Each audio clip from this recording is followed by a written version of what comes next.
தேவனுடைய நாமத்திற்கு மகிமை உண்டாகட்டும். புதிய ஏற்பாடு ஊழிய ஐக்கியம் என்ற அந்த ஐக்கியத்தின் சார்பில் ஆதி அப்போஸ்தலர்களின் உபதேச எச்சரிக்கை என்ற தலைப்பில் தொடர்ந்து உங்களோடு பேசி கொண்டு வருகிறேன். அந்த அடிப்படையில் இன்றைய இதில் உள்ள ஒரு எச்சரிப்பு என்னவென்றால் 1 தீமோத்தேயு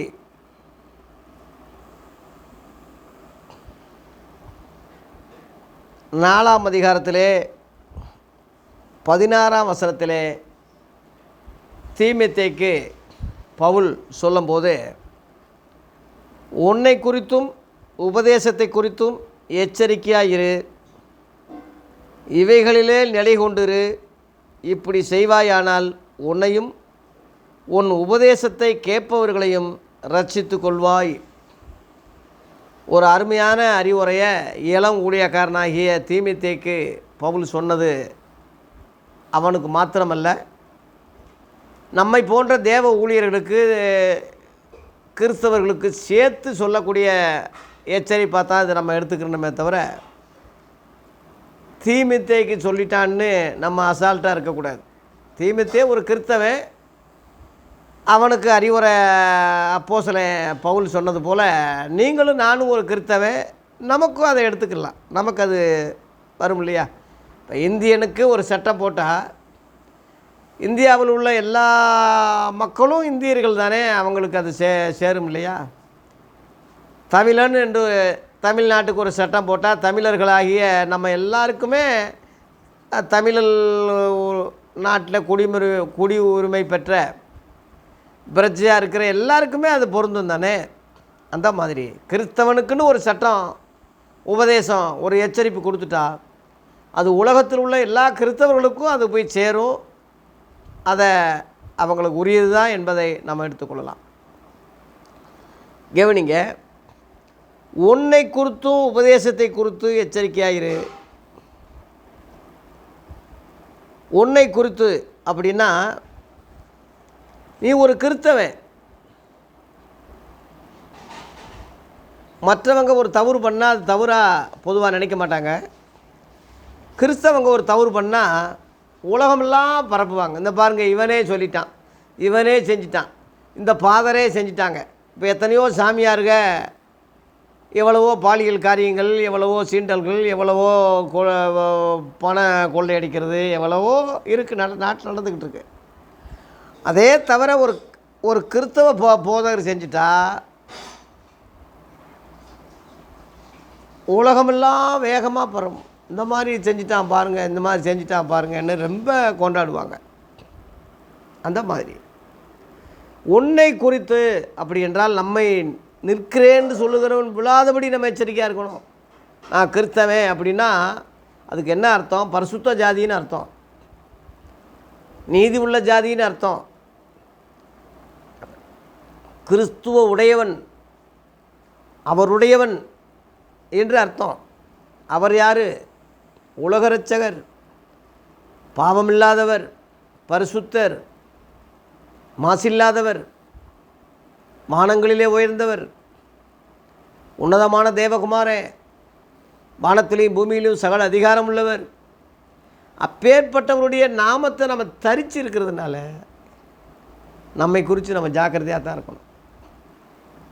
நம்ம நடவடிக்கை, பேச்சு, நம்ம ட்ரெஸ்ஸு, நம்முடைய ஆடம்பரங்கள், நம்முடைய சுகபோகங்கள், நம்முடைய பண காரியங்கள் எல்லாம் நோட் பண்ணுறாங்க. இப்போ இந்த யூடியூப்பில் எல்லாத்தையுமே நோட் பண்ணிக்கிட்டு இருக்காங்க.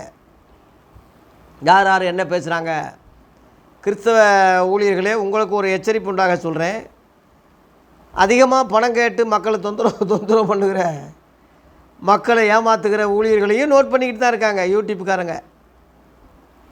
இவங்க இவ்வளோ பணம் கேட்குறாங்க, இவ்வளோ ஏமாத்துறாங்க மக்களை, இப்படி வஞ்சிக்கிறாங்க, அவங்களையும் நோட் பண்ணிக்கிட்டே இருப்பாங்க. பணம் பணம் பணம் பணம்னு கேட்குறவங்கள நோட் பண்ணிக்கிட்டு இருப்பாங்க. உண்மையாக பேசக்கூடிய, பண ஆசை இல்லாமல் நேர்மையாக பேசக்கூடிய ஊழியர்களையும், பொது சேவையாக நேர்மையாக செய்யக்கூடியவங்களையும் நோட் பண்ணிக்கிட்டு தான் இருக்காங்க. ஒரு சாதாரண மனிதனுக்கே இப்படி இருக்குமானா, பரலோகத்தின் தேவன் உலகத்தில் உள்ள எல்லாரையும் அவர் பார்க்குறாரு. அவர் கண்கள் நீதிமான்கள் மேல் நோக்கமாக இருக்குன்றிருக்கு. அதனால் மற்றவர்களுக்கு போதிக்கிற நான் ஆகாதவனாய் போகாதபடி என் சரீரத்தை ஒடுக்கி கீழ்ப்படுத்துகிறேன் என்று பவுல் சொன்ன மாதிரி இங்கே தீமோத்தேயுக்கும் அதே தான் சொல்கிறான். உன்னை குறித்து நீ எச்சரிக்கையாரு. ரெண்டாவது உபதேசத்தை குறித்து எச்சரிக்கையாருன்னு சொல்கிறார். பழைய ஏற்பாடு உபதேசம் வேறு, புதிய ஏற்பாடு உபதேசம் வேறு. மோசேயின் உபதேசம் வேறு, இயேசுவின் உபதேசம் வேறு. லேவி ஊழியத்தினுடைய உபதேசம் வேறு, அப்போஸ்தலர் ஊழியத்தினுடைய உபதேசம் வேறு. தயவுசெய்து இன்றைய போதகர்கள் அந்த வித்தியாசத்தை நீங்கள் காணணும். ஆதி சபை எழுப்புதல் வேணும், ஆதி சபை மாதிரி வரணும், ஆதி அப்போஸ்தல காலம் எழுப்புதல் மாதிரி வரணும்னு சொல்லி இன்றைக்கி முழங்கால் யுத்தம்னு சொல்லி ஜெபிச்சுக்கிட்டு இருக்கீங்களே, அந்த எழுப்புதல் எப்படி உண்டானது? யோசிங்க. எப்படி உண்டானது? எதனால் உண்டானது? யோசிங்க. சாதாரண ஒரு வேலைக்காரிக்கு முன்னாடி இயேசு யாருன்னு தெரியாதுன்னு மறுதளித்த பேதுரு அந்த பெந்தேகோஸ்து நாளில் அபிஷேகம் பெற்ற பிறகு பலனடைந்து அவன் ஒரே உபதேசத்தில் 3000 யூதர்கள் கிறிஸ்தவங்களாக மாறினாங்க. இது எப்படி சொல்லுங்கள்? என்ன உபதேசம்? என்ன உபதேசம்? அப்போஸ்தல உபதேசம். அதில் 42 போட்டுக்கு. அவர்கள் அப்போஸ்தல உபதேசத்துலேயும் அந்நிய உண்ணியத்துலேயும் அப்பம் பிக்கிறதுலையும் ஜெபம் பண்ணதுலேயும் உறுதியாக இருந்தாங்க. ஜெபம் கடைசியில் வருது. நீங்கள் எதுக்கு எடுத்தாலும் ஜெபம் ஜெபம் ஜெபம்னு உபதேசத்தை விட்டுட்டு ஜெபம் ஜெபம்னு போகிறதுனால தான் எஸ்தரின் ஜெபம் சொல்லி, தானியல் ஜெபம் சொல்லி, எலியாவின் ஜெபம் சொல்லி, அன்னாலின் ஜெபம் சொல்லி, ரட்சிக்கப்படாத மனம் திரும்பாத இயேசுவை அறியாத கிறிஸ்தவன் அல்லாத அவங்களுடைய ஜெபத்தை எல்லாம் நீங்கள் செஞ்சுக்கிட்டு இருக்கீங்க. அதுவே நீங்கள் செய்யுங்கன்னா புதிய ஏற்பாட்டில் இயேசு நீங்கள் ஜெபம் பண்ண வேண்டிய விதமாவதுன்னு சீசர்களுக்கு சொல்லிக் கொடுக்க வேண்டிய அவசியம் இல்லையே. இன்னும் சொல்லப்போனால் மத்தேயு 6ஆம் அதிகாரத்தில் 7ஆம் வசனம் 8ஆம் வசனத்தில் அவங்கள போல ஜெபம் பண்ணாதீங்கன்னே சொன்னார். பழைய ஏற்பாட்டுக்காரே பார்வைக்காக நீண்ட ஜெபம் பண்ணுறான், சந்துகளில் ஜெபிக்கிறான், ஆலயங்களில் ஜெபிக்கிறான், மனுஷர் காணும்படி ஜெபிக்கிறான், விதவைகள் வீடுகளை பச்சிக்கிறான், உலகமெல்லாம் ஒருத்தரை மார்க்கத்தெல்லாம் சேர்க்கும்படி சுற்றி வர்றான், கடைசியில் அவனை விட ரெட்டிப்பான நரகத்தின் மகனாக ஆக்குறான், வெள்ளை அடிக்கப்பட்ட கல்லறையாக இருக்கிறான், விரியும் பாம்பு குட்டிகளையாக இருக்கிறான், மூடராக இருக்கான், குருடராக இருக்கான், சர்ப்பங்களாக இருக்கிறான், வெள்ளை அடிக்கப்பட்ட கல்லறையாக இருக்கிறான், முதன்மை ஸ்தானத்தை விரும்புகிறான், நீண்ட அங்கிகளை தரித்து வந்தனம் வந்தனம்னு சொல்லி ஜனங்கக்கிட்ட ரபி ரபி என்று தன்னை அழைத்து கொள்ள விரும்புகிறான். இப்படிப்பட்டவங்களுடைய ஜெபம் பண்ணாதீங்கன்னே சொன்னார். இப்போ சொல்லிவிட்டு 9ஆம் வசனத்தில் நீங்கள் ஜெபம் பண்ண வேண்டிய விதமாவதுன்னு சொல்லி கொடுத்தாரு தவிர அவங்கள கண்டினியூ பண்ணுங்கன்னு சொல்லலை. அது பூர்வத்தாருக்கு அன்னைக்குள்ள காரியங்களுக்கும் சரி. இயேசுவின் நாமத்தில் பிதான்னு அவன் சொல்லியிருப்பானா? புதிய ஏற்பாட்டில் நம்ம என்ன முடிக்கிறோம் ஜெபம் பண்ணும்போது? இயேசுவின் மூலம் பிதாவே, இயேசுவின் நாமத்தில் பிதாவே. என்ன அவர் சொல்லி கொடுத்துருக்கார். என் நாமத்தினாலே பிதாவை கேட்டுக்கொள்வது எதுவோ அது செய்யப்படும்னு சொல்கிறாரு.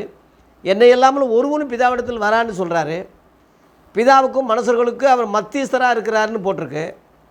ஆகவே அவரால் என்று வேறு ஒருவராலும் ரட்சிப்பில்லை. இப்போவும் நமக்காக பிதாவிடத்தில் வேண்டிக்கிட்டு இருக்கு, ஜெபிச்சுக்கிட்டு இருக்காருன்னு இருக்கு. அப்போ அவர் தான் வழி, அவர் தான் சத்தியம், அவர் தான் ஜீவன். வேறு வழியாக ஏறுகிறவன் கல்லனு கொள்ளைக்காரன். அந்த அடிப்படையில் கிறிஸ்தவங்கள்லாம் இயேசுவின் நாமத்தில் பிதாவேண்டு அவரே வாசல், அவரே வழியாக நம்ம போய்கிட்டு இருக்கோம்.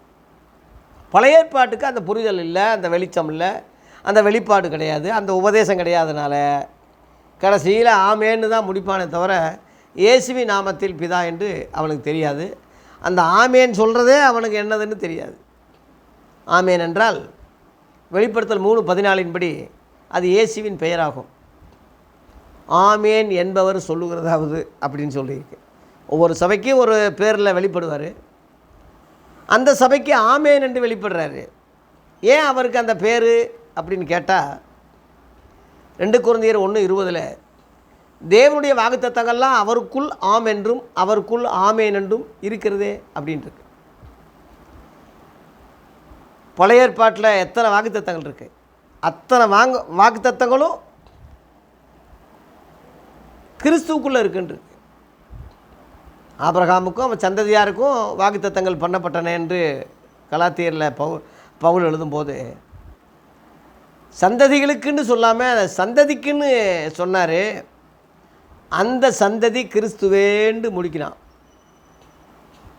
ஆகவே வானத்திலையும் பூமியிலையும் எனக்கு சகல அதிகாரம் உண்டுன்னு மத்தேயு 28:18 சொன்னது அந்த அர்த்தம்தான். அவருக்குள்ள ஞானம் அறிவு என்ற பொக்கிஷங்கள்லாம் அவருக்குள்ளே அடங்கியிருக்கு. அதனால் அவர் உனக்குள்ளே இருக்காரா என்பது பாருங்கள். குமாரனை உடையவன் ஜீவனை உடையவன், தேவனுடைய குமாரன் இல்லாதவன் ஜீவன் இல்லாதவன் சொல்லி அப்போஸ்தலர் சொல்கிறாங்க. 2 கொரிந்தியர் 13:5 அவர் உனக்குள்ளே இருக்காரா? அவருடைய விசுவாசம் உனக்குள்ளே இருக்கா?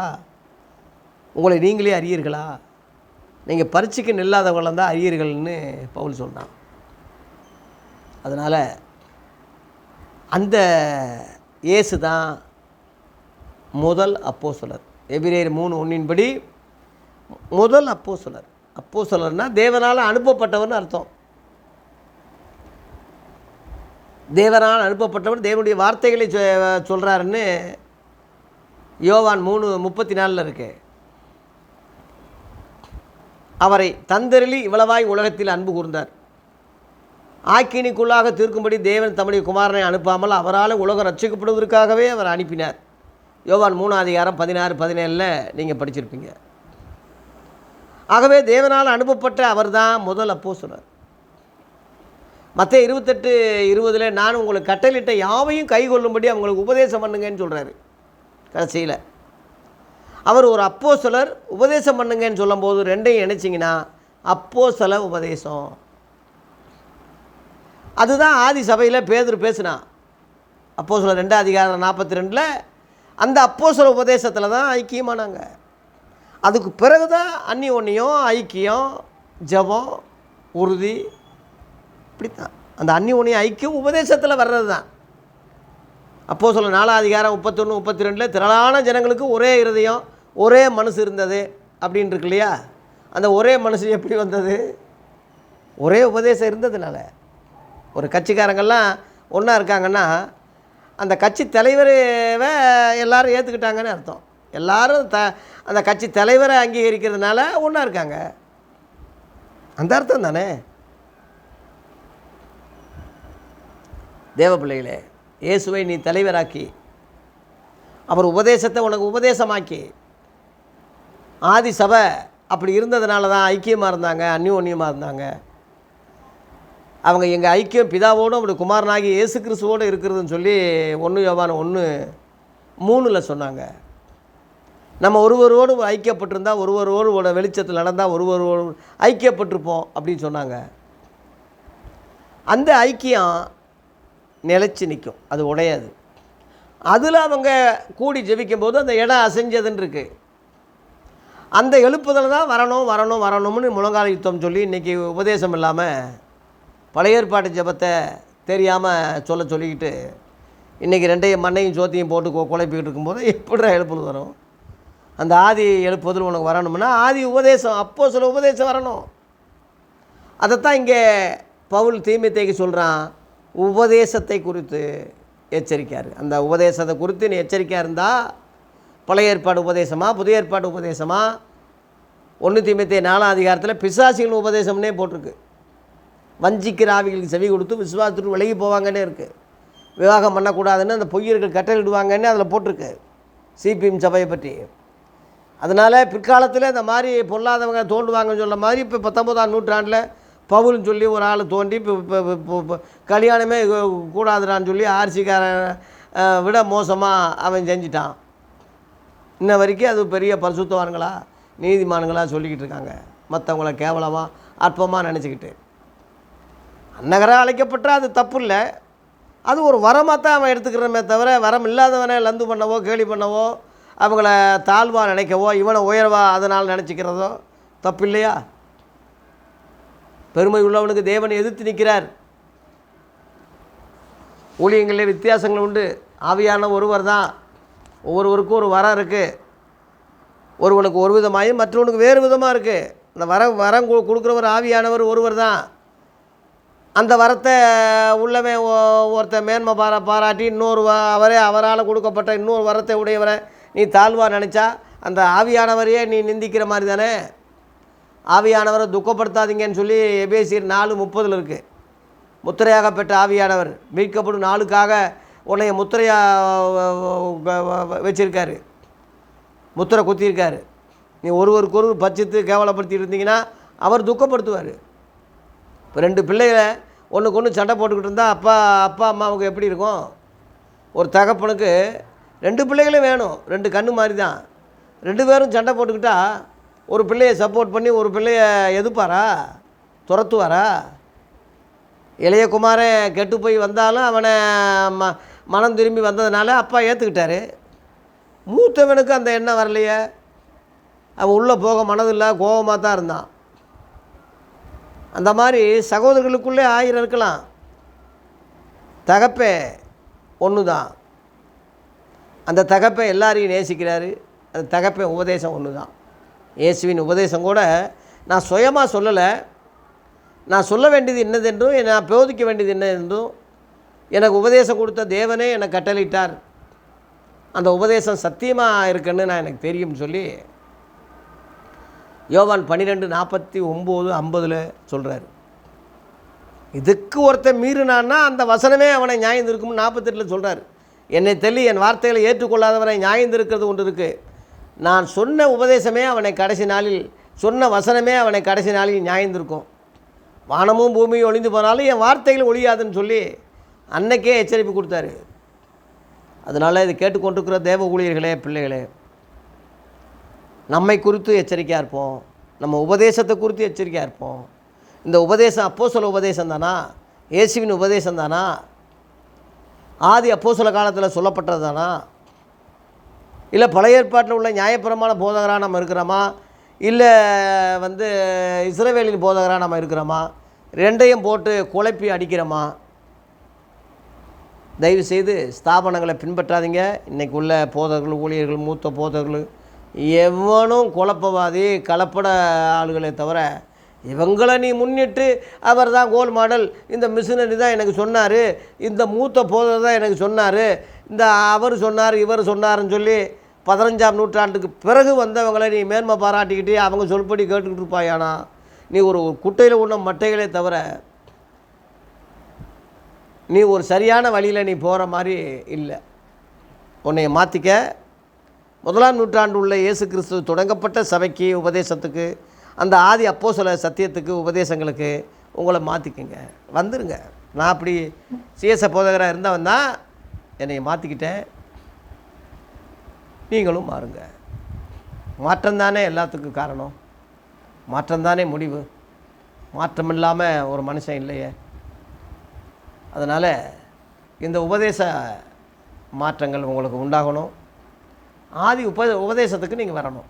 நான் ஒரு புதுசாக ஒரு உபதேசம் சொல்லலை, வெளிநாட்டுக்காரன் சொல்கிறான், அந்த துறை சொல்கிறான், இவன் ஏதோ நாய் சொல்கிறான்னு சொல்லலை. இயேசு சொன்னார், அப்போஸ்தலர்கள் சொல்லியிருக்காங்க. அந்த ஒரிஜினலை அப்படியே சிந்தாமல் சிதறாமல் கூட்டாமல் குறைக்காமல் அப்படியே கடைப்பிடிக்கணும். நாம் எல்லோரும் சகோதரர்களாக இருக்கணும்.